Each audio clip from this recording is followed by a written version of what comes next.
વડોદરા શહેરમાં ગત મોડી રાત્રે ભવ્ય દશામાની યાત્રા નીકળી હતી, જેમાં આગમન યાત્રામાં ડીજે પડતા અફડાતફડીનો માહોલ સર્જાયો અને ડીજેમાં નાચનારા યુવાનો વચ્ચે છૂટા હાથની મારામારીના દ્રશ્યો સર્જાયા હતા.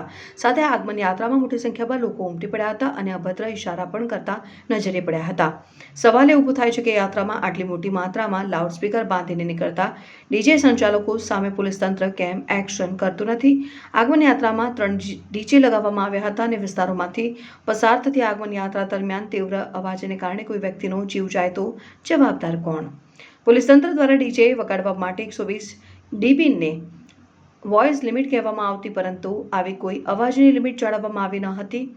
આગમન યાત્રામાં મોટી સંખ્યામાં શ્રદ્ધાળુઓ ઊંધી પડ્યા હતા અને આયોજકો દ્વારા નિયમો નેવે મૂકીને ડીજે વગાડવામાં આવ્યા હતા.